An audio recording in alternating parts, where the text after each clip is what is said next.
You wake up in the dark. The air is cold, heavy, and smells faintly of incense and rot.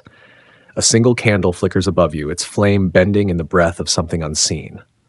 You are 14. They call you Sister Agnes now. You are not supposed to remember your real name. Your father said it was a blessing to be chosen by God. The bishop said it was an honor, but you remember your mother's face, the way her hands trembled as they cut your hair, as the priest dipped your head into holy water. You remember her whispering, "Stay quiet, and maybe they won't notice you." The door creaks open. The echo of boots fills the hall. You are not supposed to flinch. You are not supposed to breathe too loud.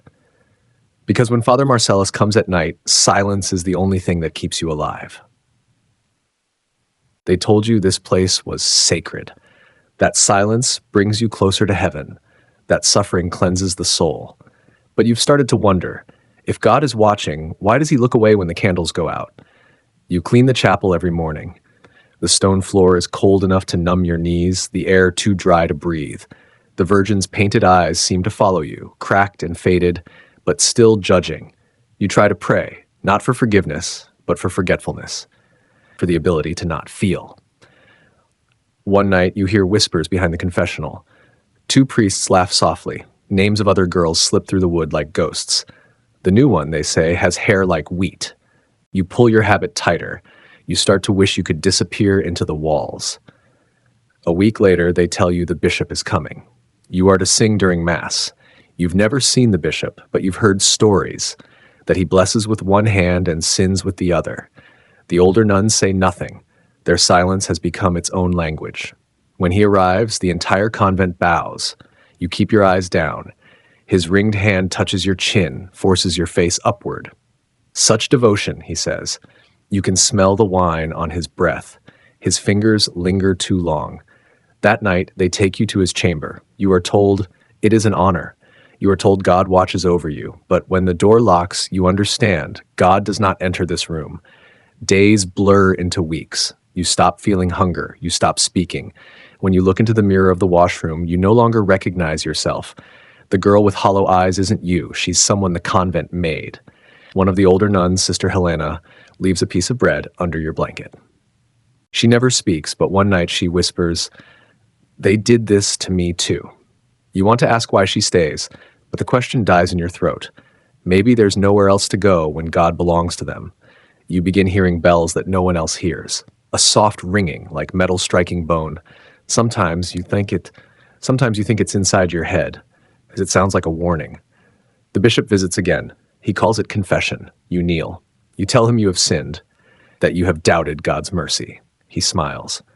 Doubt, he says, is what binds you to faith. His hand presses the back of your neck until your breath stutters. You realize confession isn't for your soul. It's for his pleasure. One evening, you find Sister Helena hanging in the laundry hall. Her body sways gently, her rosary dangling like a pendulum. They say she was possessed. They say the devil whispered to her. You know the truth. She just stopped believing in the God they built here. A few nights later, you follow a noise, a soft sobbing echoing through the west wing. The door is locked. You use the iron cross on your necklace to lift the latch. Inside, there are beds. Small ones, children's beds. You see their names carved into the wood. Lucia, Marie, Clara, each with a candle burned to the stub. You find a journal beneath one of the pillows. The pages are filled with prayers and drawings. A child's handwriting. The last entry reads, "Tonight I will meet the angels. Father says they have wings made of light." You drop the book. The candle flickers and dies. From that night on, the bells never stop. You wake up hearing them even when the chapel is silent. The voices come next, faint, like breath against your ear. "Do you remember us?" they ask. "Do you still pray for us?" You start to see shapes moving in the shadows, girls with shaven heads and broken smiles. They watch you. Sometimes they reach out. Their fingers leave no mark, but you feel the cold linger. One morning you speak during prayer. You don't mean to. The words spill out before you can stop them. "There is no God here." The Mother Superior slaps you so hard you taste blood. "Blasphemy," she hisses. But her eyes look afraid. That night she comes to your cell. She sits beside your bed, candle trembling in her hand. "When I was your age," she whispers, "I prayed for death. But death does not visit this place. It only lingers." She looks toward the crucifix. We buried too many in the garden. Her voice shakes. Do not try to leave, Agnes. The walls remember. And then she's gone. You lie awake until dawn, staring at the cracks in the ceiling. You wonder if the walls really do remember. You wonder if they whisper your name when you sleep. You decide to see it for yourself. The garden behind the chapel, fenced with rusted iron. The moonlight turns the statues pale and ghost-like. The ground feels soft beneath your feet, too soft. You start digging with your hands. The soil is damp. After a while, you find something. Cloth, then bone. Small bones, tiny ribs and skulls, no bigger than your palm. Dozens of them, maybe hundreds. The bells ring again, loud this time, deafening. But there is no one in the bell tower. You scream, but the sound doesn't carry. The garden swallows it whole. After the garden, you stop sleeping. Your prayers become a rhythm. Inhale, exhale, Our Father. Hail Mary, don't look at the door. When dawn comes, you search for proof that your mother still exists, that you once had a house with a door that opened outward. You sneak into the scriptorium, where Sister Beatrice keeps the quills sharp and the ink dark. There, at the back of a locked cabinet, you find a bundle tied with thread. Letters. Your name on the first, not Agnes, but the name your mother gave you. The seal is unbroken. Your hands shake as you slide a fingernail under the wax. My child, it begins, the house is quieter without you. Your little brother has started asking where you sleep. I tell him you sleep closer to heaven. The words blur. Another letter. We sent bread with the tinker. Did you receive it? Another. The priest says the convent is best. We keep praying. Another. Your father is ill. The last one is dated a winter ago. We heard nothing. Please write back. Please send a sign. The edges are smudged with ash. You hold them to your face and breathe in the ghost of your mother's kitchen. Smoke, rye, onion. The thread snaps in your hand. You understand then. The letters never left. The walls kept them, like the ground kept the children.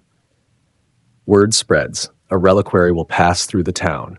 A saint's finger bone carried in a gilded box. Pilgrims will gather. The convent will open its gates. For the first time since you entered, strangers will walk the corridors where you are forbidden to run. Sister Beatrice assigns you to the anteroom. Hold your tongue, she says. Eyes down. You nod, because nodding is the only safe language left. The pilgrims arrive, mothers carrying infants, men crawling on their knees, widows with black veils stiff from salt. A girl no older than you limps behind them, her ankle twisted from hunger. She looks at you, then at the iron latch on the garden gate. She looks like someone who could become you. When the bishop processes past, the crowd parts like water. Incense rolls out in heavy waves. You smell wine again. He raises the gilded box. The people weep. A miracle, he says. Forgiveness. He looks at you then, not at the crowd, not at the sky, at you. His eyes are the color of mud. You lower your gaze. But inside, something hardens. That night, in the laundry room where Sister Helena once hung, you meet three girls. Sister Rosa, who bites her lip until it bleeds, Sister Magdalene, whose hands never stop shaking, and Sister Lucia, whose name you saw carved on a child's bed. You speak in the only way you can, in fragments, the letters, the garden, the bishop. The words taste like metal. Rosa takes your hand. If we leave, she says, they will say we were taken by the devil. Magdalene nods. If we stay, we will become the devil they made. Lucia whispers, or we will become bones. You make a pact. On the night of the feast of St. Catherine, when the bells ring loudest and the townspeople bring bread and wine to the convent gates, you will run. The days count themselves down. Every hour is a rope burning at both ends. You hide crusts of bread beneath the floorboards. You memorize the timing of footsteps, the scrape of Sister Beatrice's limp, the rapid clip of the Mother Superior, the slow drag of Father Marcellus after too much wine. At night, you rehearse the route in your head, down the west corridor, past the forbidden room, through the kitchen, into the courtyard, over the wall where the ivy hangs like a curtain. You whisper the sequence like a prayer. West, forbidden, kitchen, courtyard, ivy, road. The voices in the walls grow bolder. Do not forget us, they say. If you leave, speak our names. Sometimes you press your ear to the stone to hear better. They list names you do not recognize. Elise, Katerina, Ioana, Ruth, names from other languages, other lifetimes. The walls remember more than the Mother Superior feared. On the eve of the feast, snow begins to fall. Thin flakes swirling in the wind, dissolving on your skin like tears you forgot how to shed. The cold enters your bones and stays there. The day arrives. The chapel glows with borrowed candles.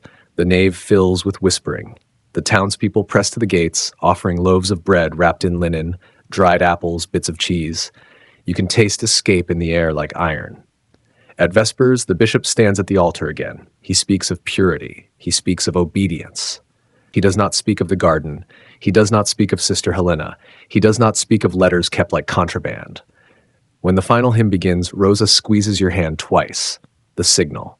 Magdalene takes a breath so deep it shakes her shoulders. Lucia makes the sign of the cross once and then turns it into a fist. You slip out during the hymn. West corridor, the forbidden room. You pause. Why? You don't know. And open the door. Inside, the small beds are made. Fresh linens. Clean candles. The names are still carved into the wood. Someone has placed a new doll at the foot of one bed. It smiles without teeth. You close the door. Kitchen. Courtyard. Ivy. You reach the wall. Snow stings your eyes. The ivy is slick with ice. Rosa boosts you up. Your hands bleed on the stone. You swing a leg over. You can see the road, gray, endless, leading somewhere that isn't here. Behind you, a shout. The Mother Superior's voice. Stop. Guards. Boots. The slam of a door. The bells, the bells begin to ring. You drop to the other side. Your knees buckle. Magdalene follows, then Lucia. Rosa is last. Her foot slips. A hand grabs her ankle. Father Marcellus, his grip is a brand. Rosa doesn't scream. She looks at you and smiles, a strange, quiet smile, and then she kicks once hard. He loses purchase. She falls. You all run. The snow swallows sound. Your breath carves knives in your throat. The road winds toward the forest, where trees bow under the weight of winter. You run until your legs become smoke and your fear becomes fire. Behind you, the bells continue, not the pattern of prayer, but the rhythm of alarm. You hear voices, shouts, the metallic bark of weapons being lifted from walls. You reach the tree line. The world narrows to the crunch of snow and the thud of your heart. Lucia stumbles. Magdalene pulls her up. Rosa laughs, a wild, unhinged sound, and says, "We are saints of the road now." You want to believe her. Then the bells stop. The silence feels worse. You find shelter where the road bends, a mill house with a broken wheel, its shadow spreading like a stain over the stream. Smoke curls thinly from the chimney. The door stands ajar. Inside, the room is warm from a fading fire. A woman sits at a table mending a shirt. Her hands are cracked, her eyes the color of slate. She looks at your habits, at your bare heads, at your bleeding hands. "Are you hungry?" she asks, as if this is the most ordinary question in the world. You cannot answer. Lucia begins to cry. Magdalene swallows a sob so violently that it becomes a cough. The woman places a pot on the hearth. "I had a daughter once," she says. "She was sent to God." She stares at the steam. But God has no address. You eat until the ache in your stomach becomes a different kind of pain. Rosa falls asleep with a spoon in her hand. The woman covers her with a blanket that smells of hay and smoke. "Tomorrow," the woman says, "I will take you to the river. There's a ferry. On the other side, there is a town that does not ask questions." She looks at the door. "But you must leave before the men come." They come at dawn. Not the bishop, not the priests, but men in leather and wool carrying the church's anger like axes. The woman has already gone to the barn to hitch a mule. You wake to the crunch of boots on frost. Magdalene pushes you toward a back window. "Go," she whispers. "Take Lucia." Rosa is already there, hauling open the frame. The cold slices the room in half. You help Lucia through. Her breath makes ghosts in the air. You climb after her. As you drop into the snow, a voice behind you says your name, your real name. You look back. Father Marcellus stands in the doorway. He is not dressed for mass. He is dressed for work. "Come back," he says, almost kindly. "Confession is waiting." Rosa throws the pot from the hearth. It shatters against the doorframe. Steam explodes like a spirit released. Marcellus flinches. You run. The river is a gray animal, slow and swollen with melt. The ferry is a flat raft tied to a post. The woman from the mill is there, her mule stamping, its breath sharp in the air. "Hurry," she says, before they see the tracks. You scramble onto the raft.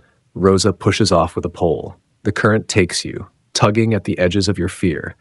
You are halfway across when the men appear on the bank. Dark shapes against the snow, shouting, pointing, raising their crossbows. An arrow bites the water near your arm. Another pierces the mule's ear. The animal screams. Lucia clutches your hands so hard your bones shift. Magdalene whispers a prayer and then bites it in half. The woman from the mill stands at the front of the raft, facing the men on the bank. She does not cover her head. In the name of the mother who bore you, she shouts, let them pass. A crossbow twangs. The woman folds slowly as if remembering how to kneel. Blood pools in the raindrop pattern of her skirt. The raft keeps moving. You reach the far bank. Rosa drags the raft onto the mud. You run into the trees. Behind you, the men are already searching for a bridge. You find it by accident. The trees thin, and there is the smell of bread, the sound of a market. A town where no one looks too closely at a girl's eyes if she's carrying wood, where a shaved head can be explained by lice or grief. You trade your habits for wool skirts and shawls. You learn to keep your hands busy and your mouth still. You rent a room above a cooper's shop. The floor creaks, the window looks onto a lane where dogs sleep in patches of sun. You learn the price of oats and the names of streets. You teach Lucia to say she is 15, not 14. You teach Magdalene to laugh on purpose so it sounds less like breaking. At night, you dream of bells. Weeks pass. Your hair begins to grow. Rosa steals a pair of shoes with sturdy soles. You almost start to believe in later. Then, one evening, someone knocks at your door.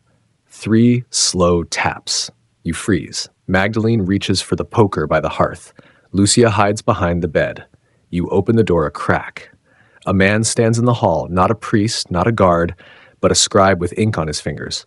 He holds something wrapped in cloth. I am looking for a girl with a different name, he says. He says your real name. The sound lands like winter. You slam the door. The man speaks through the wood. I have a letter from your mother. The poker falls from Magdalene's hand and clatters on the floor. You make him leave the letter on the step.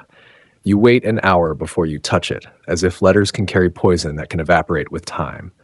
When you finally unwrap it, the paper is thinned cheap, the ink faded. My child, it reads, they told us you were blessed, but blessings do not bleed. They told us you were taken to God, but the only ones who visit are men. The words tilt as if written in motion, in a cart on a ship, in fear.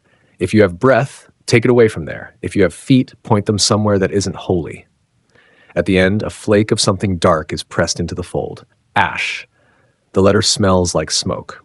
Our house burned, it says in a crooked line squeezed into the margin. Your father is with God now, if God exists. You press the letter to your mouth. You taste salt. The scribe returns the next day, alone. He tells you he once copied accounts for the convent. He tells you he saw numbers that didn't add up, donations that became wine, alms that became ornaments. He tells you he kept quiet because people who speak sometimes vanish. He also tells you there is a magistrate in a nearby city who is not fond of the bishop. He collects stories, the scribe says. Whispers, really. He looks at your hands. Do you have a whisper to sell? You know what it will cost. If you speak, the men with axes will come. If you stay silent, the bells will never stop. Rosa says, let's run again. Magdalene says, let's burn it down. Lucia says nothing. She pulls the doll from the forbidden room out of her shawl. She has carried it this whole time. She lays it on the table and stares at it as if it might wake. You take the scribe's hand. We will speak, you say, surprising yourself. We will say the names the walls remember. The magistrate's chamber smells like dust and oranges. Sunlight slants across a long table. Men in black robes sit like crows. The scribe stands to one side, eyes on the floor. You stand at the end of the room with Rosa, Magdalene, and Lucia. Your hands are clean. Your nails still remember the soil of the garden. You tell them everything, how the letters were kept, how the bishop blessed by day and hunted by night, how the garden holds more saints than the church. They write it down. Quills scratch, paper drinks ink. When you finish, there is a long, soft silence, the kind that feels like someone is choosing a knife. The chief magistrate leans back. Do you have proof? He asks. You think of bones small as birds. You think of names carved in wood. You think of candles burned to stubs. You think of Sister Helena's feet dangling above the laundry room floor. You think of a river carrying a woman's blood like a benediction. No, you say. Only the sound of bells. He sighs. He folds his hands. The bishop is a friend of men who like their friends holy. He looks at the other magistrates. We cannot move without proof. Rosa laughs, exactly once, like a door slamming.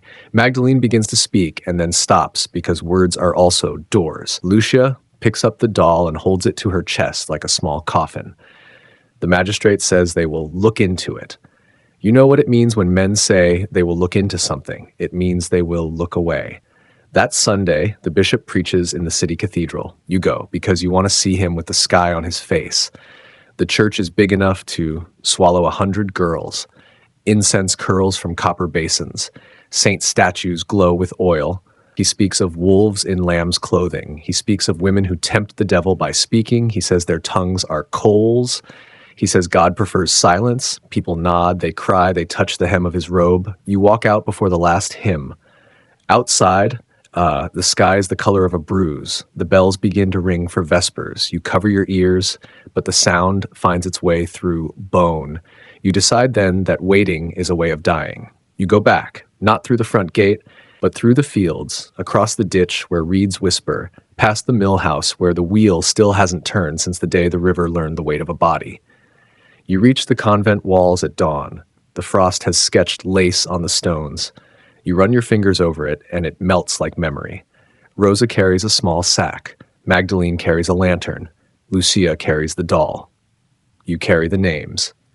You find the place where the ivy curtain hides a crack. You slip through one by one, like threads pulled through cloth. The courtyard is empty. The doors are closed. The windows are eyes that forgot how to cry. In the chapel, candles gutter in pools of their own wax. The Virgin's painted eyes still judge. You kneel, not for God, but for the dead. Rosa places the sack on the altar and opens it. Inside are 4 clay jars and a bundle of charcloth. Magdalene lights the lantern. Lucia lays the doll at the foot of the altar and whispers something you cannot hear. You move to the garden. The ground is colder than before, as if it also learned to fear. You dig where you dug last time, where the soil remembered your fingers. You uncover the small bones again, but this time you do not weep. You speak.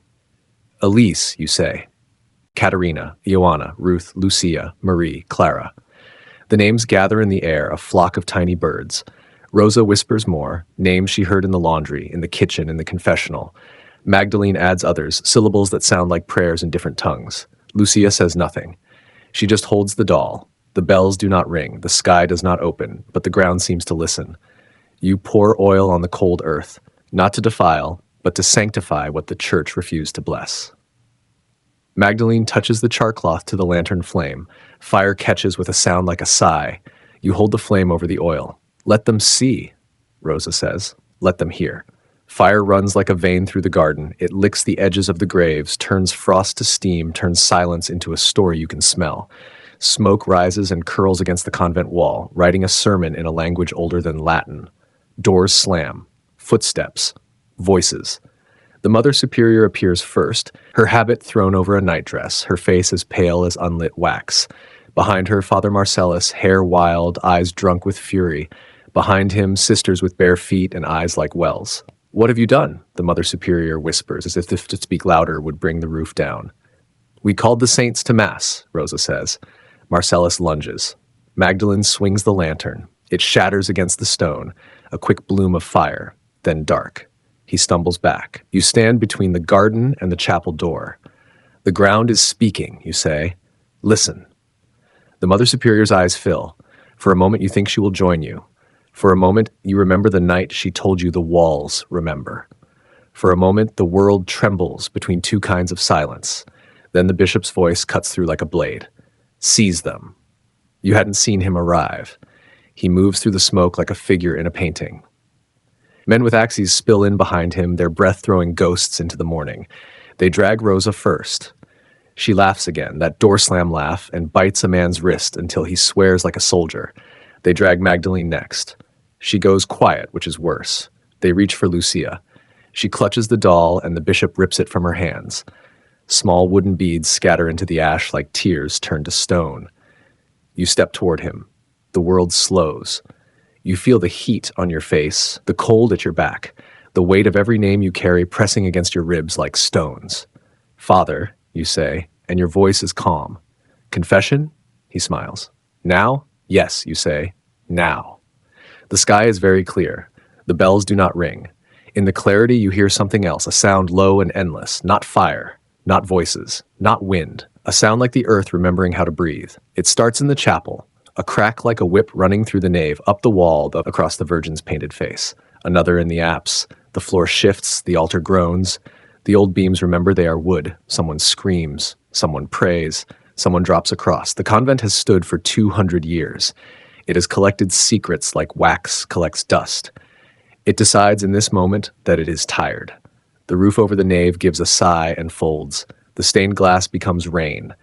The bells that tormented your sleep, finally fall. Their mouths hit stone with a sound that is not holy. The men scatter, the bishop staggers, ash painting his robes. The Mother Superior drops to her knees and clasps her hands and looks at the sky as if God might look back for once. You move through the smoke toward the forbidden room. It is open now. The beds are on fire. The names carved in wood glow and then blacken, fade, vanish. For a terrible second, you think you hear laughter, not cruel, not human, the laughter of something small that does not hurt anymore. You pick up the doll from the ash. Its face is scorched. You press it to Lucia's hands. She holds it like a relic that finally learned the truth. You could run. The road is there, the forest, the town that pretends not to see. You could vanish into a name that isn't yours and live a life that is as quiet as bread. Or you could speak again, not to men in robes, but to anyone with ears. Rosa looks at you with eyes that dare. Magdalene nods once as if agreeing with a thought you haven't said yet. Lucia holds the doll and waits for a world where dolls belong to children. You walk to the garden wall, climb the broken stones, and stand where the ivy hangs like torn cloth. People are gathering at the gates, drawn by smoke, by the sound of bells becoming scraps of metal, by the ancient instinct that tells them when a building exhales its last breath. You raise your hands. They are burned and bleeding and steady. Hear me, you say. Your voice carries in a way it never did in the chapel. They said God lived here, but God was locked out. They said sin lived in us, but sin slept in their beds. You point to the garden. They buried children where they should have planted lilies. Faces tilt up, some shocked, some hungry for scandal, some stone. You continue. You speak the names the walls told you. Elise, Katerina, Ioana, Ruth, Lucia, Marie, Clara.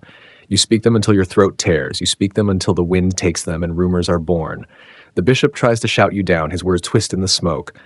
The Mother Superior weeps without sound. The men with axes look at each other as if the axes have become heavier. Someone in the crowd calls, "We heard about the letters." Another, "We heard the miller's wife was shot at the river." Rumor moves faster than law. It does not require proof to light a fuse. By evening, the city magistrates arrive, the same men who asked for proof. Now proof is a ruin in 100 mouths. They look smaller in smoke. You guide them to the garden. The ground still breathes heat.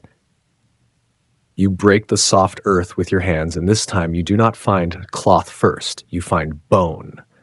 The magistrates turn pale.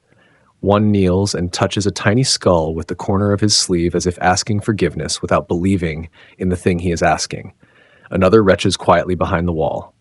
The bishop says plague. The bishop says orphanage. The bishop says misunderstanding. His words scatter like sparks and die in ash. The men with axes lower their arms. There is no swift justice. That is not how power ends. The bishop is not dragged to a square and thrown into fire. He retreats to a house of stone where locks are stronger. He writes letters. He calls favors. The Mother Superior takes ill. Father Marcellus goes on a pilgrimage and forgets to return. But the world shifts a degree. The convent does not reopen. The land is marked in the city records as unsuitable for building. The garden is fenced, and for the first time, the fence is to keep people out, not in. Sometimes at dusk, people bring candles and set them on the wall. No one leads a prayer. Silence does the work. You and Rosa and Magdalene and Lucia rent a different room in a different town. You work, you eat, you sleep more than you used to. Some nights you wake with your hand reaching for a bell rope that is no longer there. Some mornings you watch the sky and wait for a crack to run across it. You keep telling the story. In the market, in line for water, to a woman with a bruise in the shape of a ring, to a man who says his sister was given to God and never wrote again. You speak in a voice that is calm and careful without flourishes because the truth is already excessive. Rumor becomes memory. Memory becomes warning. Warnings become habits. Habits become a culture that refuses to look away as fast as it used to. You mark the days not by saints, but by seasons. In winter, you buy a second blanket. In spring, you carry a basket of herbs whose names you say out loud because some names were stolen and you are practicing keeping them. In summer, you let your hair grow long enough to braid. In autumn, you stand by a river and place a handful of ash on the water and watch it become something that moves without being told to. Lucia learns to read. She writes her own name on a scrap of wood and puts it under her pillow and wakes smiling as if she slept under a sky that knew her. Magdalene opens a small shop that fixes broken things, pots, chairs, clocks, and people say there is no object she cannot teach to hold itself together. Rosa falls in love with a woman who owns a bakery and tells jokes with her hands. You keep your mother's letter folded inside your dress, close to your breastbone. When the paper starts to wear through, you copy it, because you have learned that some letters need accomplices. Sometimes when you are alone, you speak to the ones you left behind. You tell them what bread costs now. You tell them what the river looks like in the moon. You tell them that you said their names until the wind learned them. Years pass and the town forgets how to be surprised by you. On a morning with mist low over the fields, you return to the ruins. The fence is there and flowers woven through it, not lilies, because lilies are for churches, but wildflowers that do not ask permission. You walk the perimeter. The ground is quiet. The stones are warm in the sun. Somewhere, a bell rings, not the convents, just a shepherd calling animals home. You sit on a low wall and close your eyes. You remember the first night, the candle bending in the breath of something unseen. You remember your mother's whisper, "Stay quiet, and maybe they won't notice you." You smile at the cruel mercy of that sentence and at the fact that you did not obey it. A child runs past the gate, chasing a moth. She stops and stares at you with the direct gaze of someone who has not yet learned to lower her eyes. "Is this a church?" she asks. "It was," you say. "What is it now?" "A place that remembers." The child nods as if that is enough. She runs on. The moth escapes. You stand.